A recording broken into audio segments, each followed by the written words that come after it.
Mr. Secretary Marco, your visit to our eternal and undivided capital, Jerusalem, is a powerful affirmation of a powerful bond. ויצור ויעזור וירומם וגדל וינשא מעלה עם נשיא ארצות הברית דונלד ג'יי עבור שלקח על עצמו לגרש את הרוע והחושך מהעולם ועומד נגד ישראל והעם היהודי.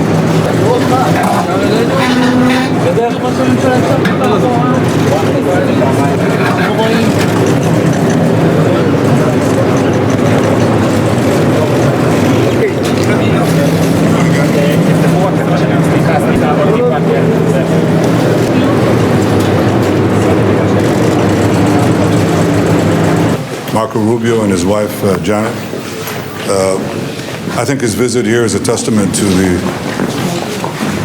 durability, the strength of the Israeli-American alliance. It's as strong and as durable as the stones of the Western Wall that we just touched under President Trump and Secretary Rubio and their entire team. This alliance has never been stronger, and we deeply appreciate it, not only on behalf of the people of Israel who live today, the generations of Jews who preceded us, and hope that we build our state anew with friends like you.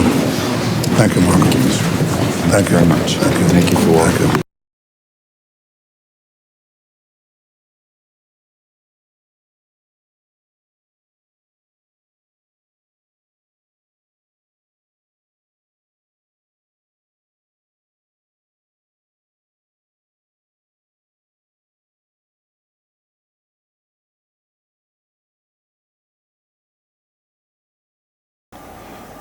We stand in a time of immense challenges. The aggression of Iran and its terrorist proxies, those who chant death to America, death to Israel. And they are not chanting it by accident, because they see Israel as the front line of American civilization here in the Middle East. Well, those chants and those threats still linger, but they're a lot less dangerous now. And they're a lot less dangerous because they were met with our common resolve. And the decision by President Trump to target the nuclear facilities of Iran was not merely a militarily wise thing to do, it was also a message to the entire world that the United States acts to defend its interests and defend its allies. And America has no better ally than Israel. It's obvious that Israel has no better ally than America. You've been a remarkable partner, and our alliance, I think, has been forged for ages. President Trump says, he said to me the other day, he said, remember October 7th.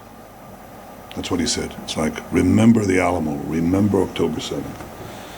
And we remember. We remember the savagery, we remember the incredible massacre of the innocent. We remember our hostages, and we're committed to bringing all of them home, the living and the dead. And we appreciate all the help that President Trump and you have given us in this sacred task. We remember Hamas, and we know that we must defeat them and ensure that they no longer are enabled to turn Gaza into a threat to Israel. They no longer should be there. Your presence here in Israel today is a clear message that America stands with Israel. You stand with us in the face of terror, in the face of the incredible, I would almost say, Middle Ages lies that are directed against us, the rising anti-Semitism in the world, and the really the weak governments that are putting pressures on us because they collapse under the pressure of Islamist minorities and incredible vilification. I want to thank you personally for your unwavering support of Israel's right to defend itself, for standing firmly against those who seek to isolate and demonize our nation. And I'd like once again to extend our deepest gratitude to a great friend of Israel, a personal friend of mine, President Donald J. Trump. The president has shown consistent leadership, moral clarity, and bold actions that have strengthened the alliances between our nations as never before. The American-Israeli alliance has never been as strong as it is now. And the president has been an outstanding global leader. He's really transforming the world to better all of us. And I can again repeat what I've said time and time again.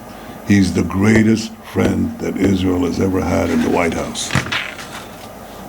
We will continue to act together with great force and great determination to protect our countries, and I may add, to protect our common civilization, because we're engaged in a battle of civilization against barbarism.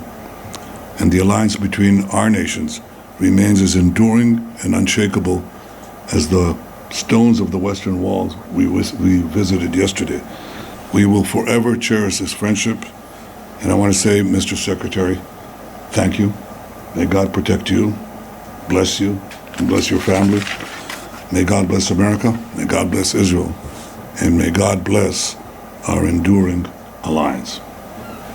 Thank you, Mr. Prime Minister. And first of all, let me say on behalf of the President of the United States, President Trump, I want to thank you for your friendship and for the friendship that Israel has shown towards the United States, and so many issues we work on together that extend beyond the causes of war and peace, but advances in technology, advances in economics, and those remain strong and enduring and unwavering, and not enough attention gets paid to those links, the economic links, the cultural links. We're here today, by the way, later this evening to inaugurate and to open to the world perhaps one of the most important archaeological sites in the planet, and one that has deep meaning to so many people in the United States as well, in the Pilgrim's Road over at the City of David. And so it's an honor to be here and be a part of that.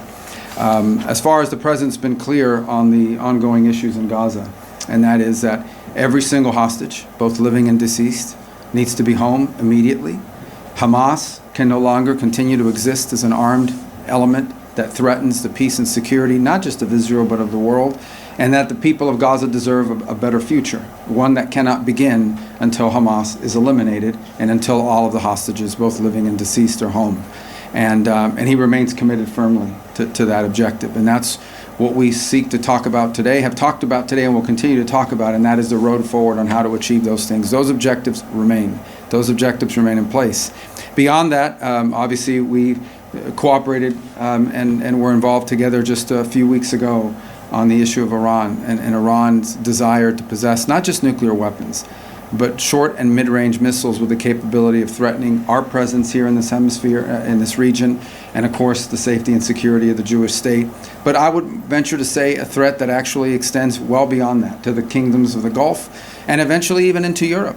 In fact, some of the missiles they're trying to develop now can already range countries in Europe. And so a nuclear Iran governed by a radical Shia cleric that possesses not just nuclear weapons potentially, but the missiles that could deliver those weapons far away, is an unacceptable risk, not just for Israel, not just for the United States, but for the world.